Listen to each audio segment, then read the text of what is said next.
this year. That was the projection. Okay, we're right now at 5.4%, and that is good. The government has even exceeded the IMF projection in terms of inflation. Right. There is no complaint about that because this is a good thing.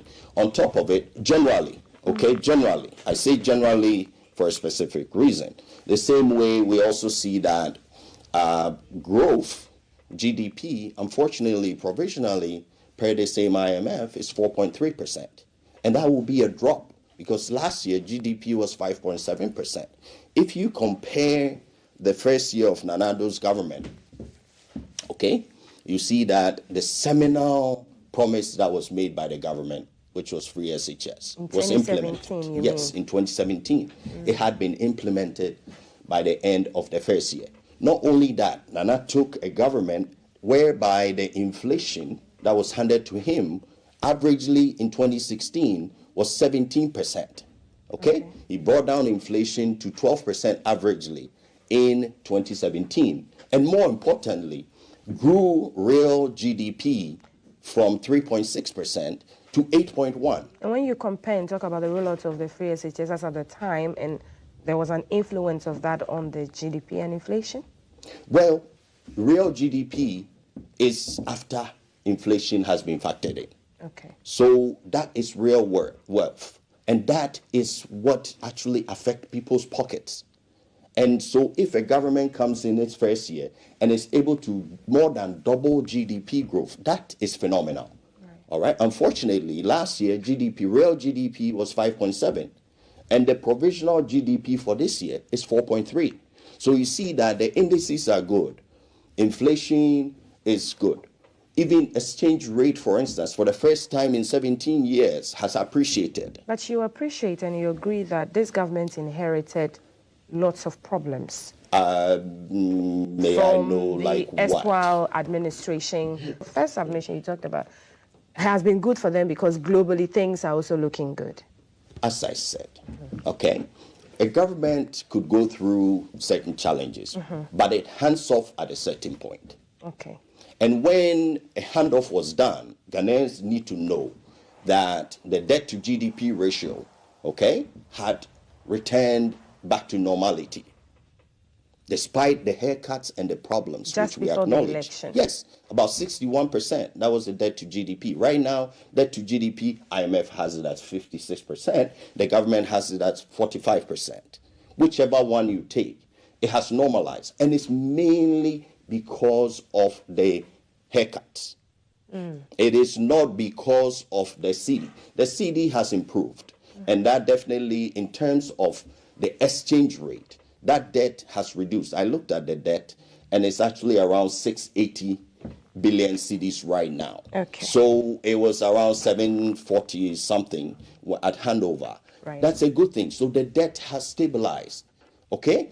The currency has also improved, and those are all true. But to say that at handoff time, things were worsening. No, things were improved. They hadn't improved all the way to where we are because recovery is a process. When you go through a crisis, you go through a period of recovery and then stabilization. And that's where we are. The government has been able to get the stability back in place. But I'm also letting you know that there are promises that had been made on Galamsey, on what do you call it, the 133, 24-hour economy, and all those things. Those are yet to be fulfilled. And on top of it, I said the key measure of an economic... I have heard appointees of the government say that they are rolling out the 24-hour economy. We are here. Every fabric of the economy. We are monitoring. But it's rolled out. But the Secretariat for the 24-hour economy said they need $4 billion to fully implement it. In the budget for 2026 of this government, how much was allocated for 24-hour economy? 100 million cedis.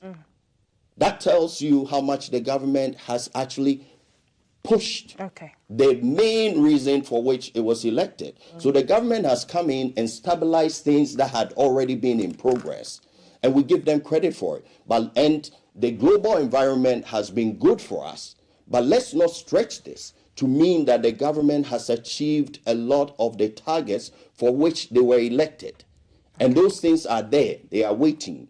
And we need to follow through on those to see the successes that the government can achieve. Okay, thank you, Sefa. I want us to move swiftly to the U.S. immigration authorities who detained Ken Ofori-Atta over his visa status. His lawyers have put out that statement. I'm sure my director will put it on the screen as well. Minka Premo, Osei Bonsu, Bruce Kithling, and partners, OBB, and the public notice. I'm just going to read the statement. It says that the United States Immigration and Customs Enforcement, ICE, as of yesterday, detained the former Minister of Finance, Mr. Ken Ofori-Atta, regarding the status of his current stay in the United States. His U.S. legal team is in contact with ICE and expects the matter to be resolved expeditiously. Mr. Ofori-Atta has a pending petition for adjustment of status, which authorizes a person to stay in the U.S. legally past the period of validity of their visa. Under U.S. law, a change of status by this method is common. Now, the public is therefore advised to know that Mr. Ken Ofori-Atta is a law-abiding person since January 2026. So that's the statement that the lawyers put out there, and they still maintain that Mr. Ofori-Atta is undergoing medical treatment after being diagnosed with prostate cancer, medical surgeries as well, and all of that. The sources say that the diagnosis was confirmed in March of 2025 following the MRI scans and the biopsy that shows signs of cancer progress. Dr. Ramsey, the AG has, and the OSP, have been following up on this Ofori-Atta, his visa status. Well, what did he? The United States under President Trump, immigrants and people that come in with legitimate visas but then overstay and then want to settle in the United States. I believe that this issue has exposed Ken Ofori-Atta and the NPP. Because,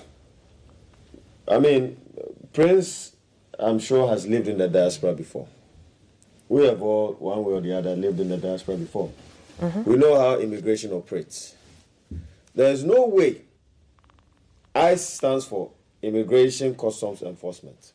There's no way these agents would arrest a sick person.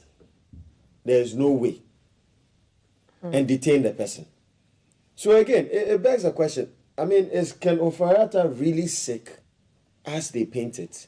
The medical reports that he's sick, Dr. Ramsey. Well, we saw the scans and all of that. We saw how else is a letter from Mayo Clinic some time ago. But be that as it may, what is his business seeking medical attention in the United States? Why can't he seek medical attention in the United States? It's a free. I agree. Mm-hmm. But suffering from prostate cancer, I know Korle Bu has an oncology center. Mm-hmm. Okay? Mm-hmm. He was the Minister for Finance. And this is to the people of Ghana. How would an ordinary taxpayer feel when he knows that people that have misgoverned them and conducted themselves in a contumacious manner and looted the state when they are sick of any sort of illness, they charter or the best of medical treatment against what the people face in their country? How much did he invest in the medical sector to boost the treatments of all these carcinogenic diseases that he is currently suffering from, which I wish him well. Yes, because he has to be well for the case for us to seek justice. Yes, we want Ken Ofori-Atta to be well. It is my prayer, and indeed it should be a national prayer today, that the people of Ghana should pray that Ken Ofori-Atta is well and strong to face the justice system of this country. My brother just alluded to the fact that there were haircuts. Yesterday we had a finance minister and then a vice president who lied to the people of Ghana that there will not be haircuts, including the president, Akufo-Addo, the former president. There was a time where statutory funds like Debt Fund were collateralized to raise bonds, $1.5 billion Dachi bonds, which he raised to support the health sector. What has that benefited the people? You promised Agenda 111. Yes, still, when this gold ball loss came, they were bragging, they were making noise around, saying that this $240 million could have been used to finish what? 10 Agenda 111 hospitals, as they claim. But you promised us that you were going to finish it by the end of your tenure. How would an ordinary Ghanaian take this news? Let's be honest here. When you guys are sick, you go to the United States and seek the best treatment. But when we are sick, you leave us to the fate of the dilapidated condition of Kolebu. Did they begin the Agenda 111 projects or not? Did they finish it or not? Well, I hear that one has been finished. One. So is it Agenda 1 or Agenda 111? Well, that's what he mentioned. They said, I quote, Agenda 111, not Agenda 10, not Agenda 5, not Agenda 1. And that the goal was to complete these hospitals by the end of the tenure of Akufo-Addo. That is what they said.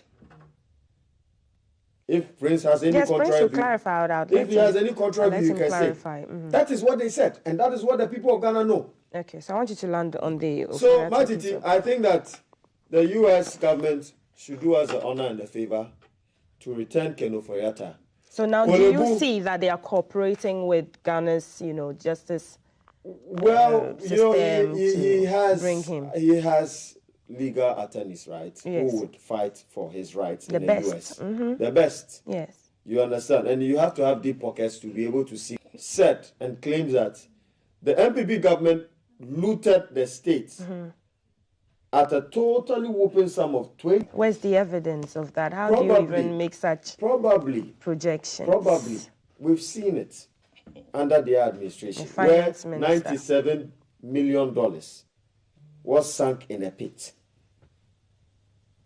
Doesn't that send shockwaves down your spine? Okay. Matiti? All right. So. Anyway, well, I wish Ken Ofori-Atta well. Okay. Anybody that is sick, no matter how you differ from political ideologies, I think that it will be in the interest of Ghanaians for him to recover and come and face the justice system. President Trump, we are pleading with him to allow Ken to come. The President Trump should... No, but if President Trump can order the abduction of a sitting president of a country, Absolutely. Who is Ken Ofori-Atta? I do get your points there, Prince. Yeah. Dr. Ramsey has mentioned some of the promises that the erstwhile MPP made about starting and completing Agenda 111 projects, but ultimately it's about Mr. Ken Ofori-Atta, who oversaw most of these policies and projects as the spending officer being detained. I think Dr. Ramsey's approach is one of the reasons why public service time is kind of nasty.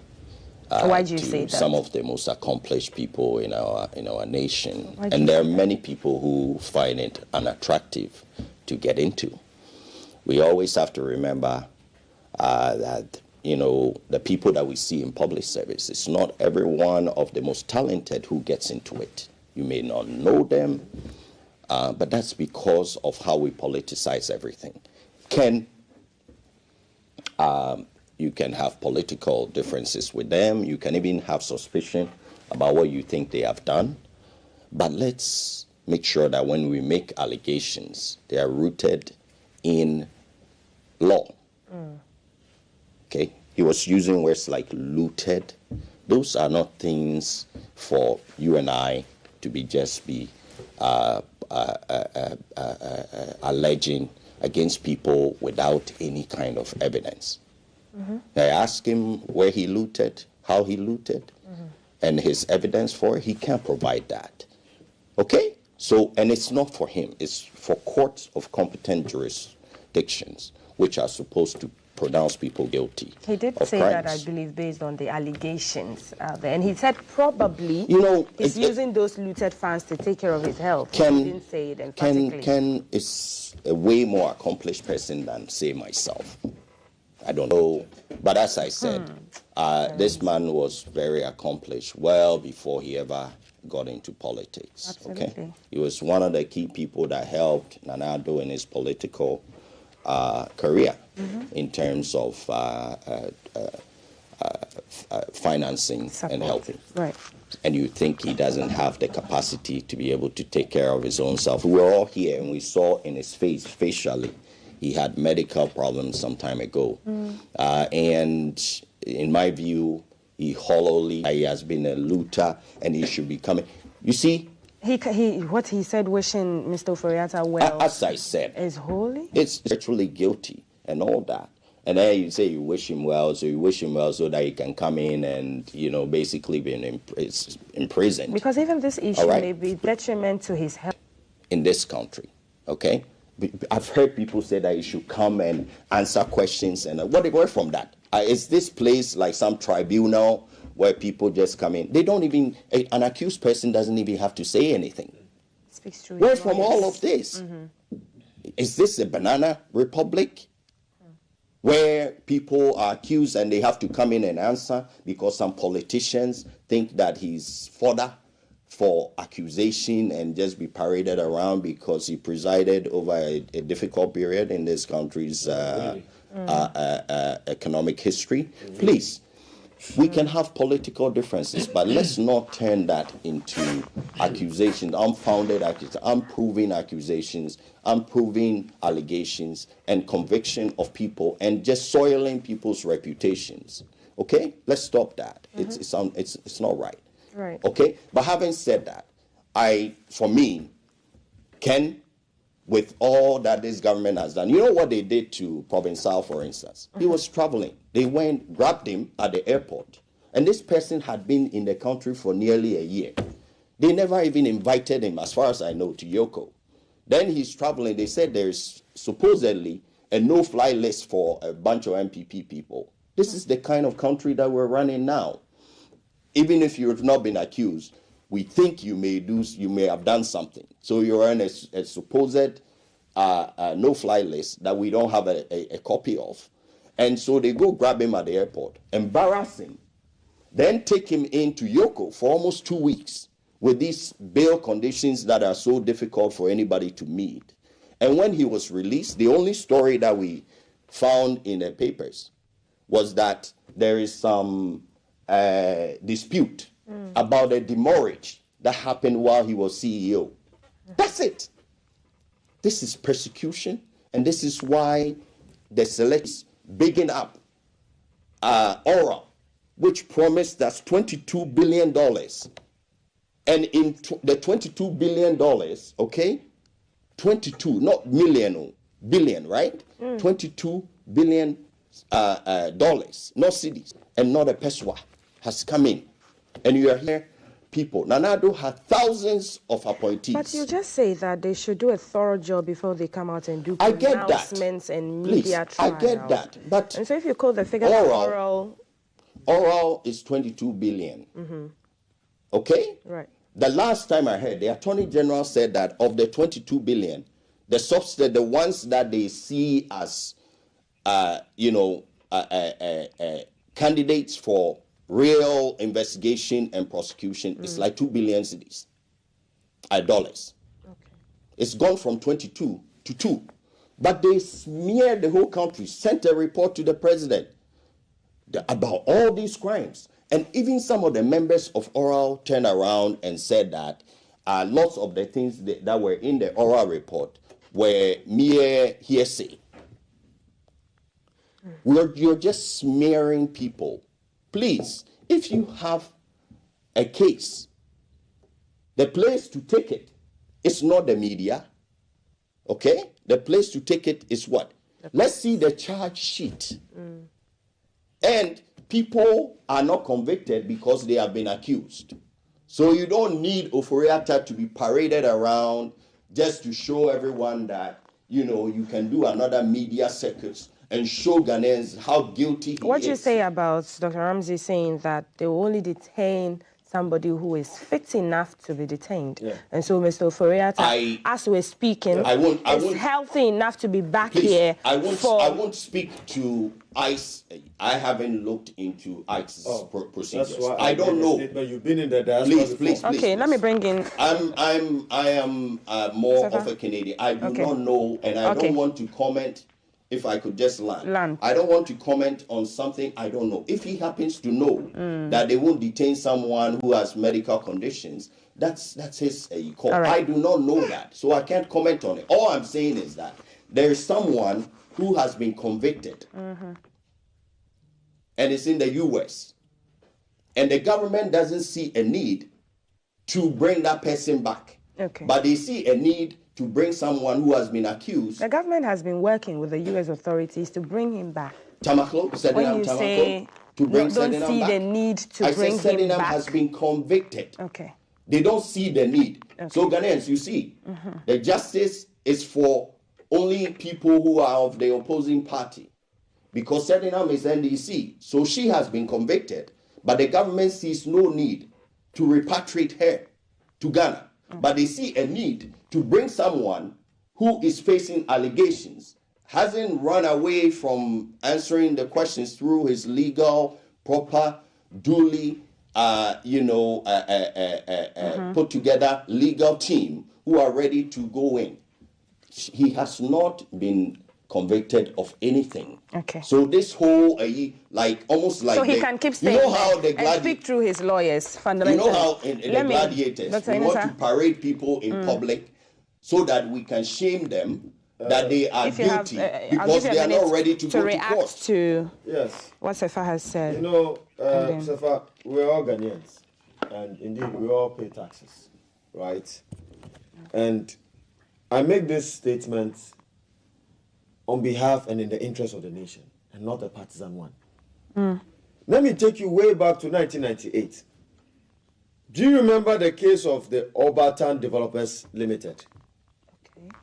When a report was made by SNIT that Ken Ofori-Atta's data bank and Enterprise Insurance caused a loss to SNIT, and that in the recommendation, through fraudulent means, in the recommendation, SNIT said that they should refund the sum of the funds, about $1.6 million, almost $2 million to SNIT.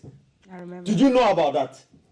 So this is somebody who is known to be a fraudulent person, a person who does not uphold to the rule of law, a person who thinks of his agenda is always to loot at the expense of others.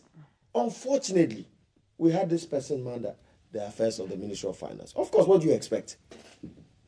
What do you expect? Okay. If he can do this to SNIT as far back as 1998, as Minister for Finance, what do you think?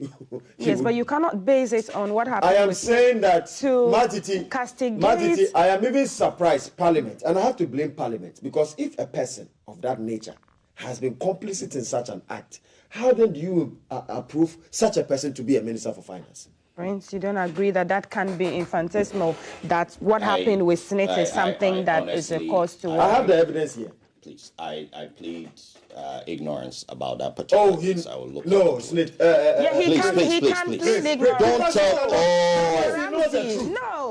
He knows the truth about this issue. He has every right. That's fine. You have evidence. That's your right, Prince. No problem. Why do you say I know something? It's your right. No problem. If what you're saying is true, you are educating the public, so that's fine. Please. No problem. So, the former Attorney General, the immediate past Attorney General, the nollie prosecutor that have been filed by this government for their party members has led to 7 billion cedis in terms of potential funds that could have been recovered by the state from those cases. 7 billion cedis. Okay? The current Bank of Ghana governor, he also had an active case that was stopped. The finance minister also had a case that had not been exhausted. The ambulance cases had not been exhausted. There were appeals. They stopped. Okay? And on and on and on. Even the chairman of the lands committee in Parliament, Sunafo, the MP, sorry, I just forget. And if they are chasing after 200 ghosts, should they still use taxpayers' money? I'm saying 200 million cedis, dollars, the Saglami case. That had also been stopped. And he's in Parliament. He's the chair of the very important Lands and Natural Resources Committee of Parliament. So for you to come in and single out Ken and literally do everything you can to convict him in the court of public opinion through GTV today, it's not fair. I am not here to defend anyone. Ken, I'm not his legal counsel. Yes, because some members of the MPP have said yes. Please. Truly. I'm just saying, Titi, it is not right to overlook all the other cases around, including even in some cases, active cases that were going on in the courts, and we didn't allow the courts to complete their work. Dr. Ramsey did mention even allegations in Galamsey of members of this government that are still in court. This man sat here and said that he is not the interest of the Ghanaian NPP, citizens. Ken Ofori-Atta, It's and taxpayers' money. Literally convicting them. So how about the government? Okay. That also I just told you. Exposing yourself. Can I finish? Okay. Okay. That I just told you has literally written off 7 billion cedis, and this is the current government. You have no focus on that. You are here to attack. And I'll remind you again, Sefa, that before you came, he did mention members of this administration that have been alleged to be deeply involved in Galamsey and how the cases are still in court being played out. We were talking about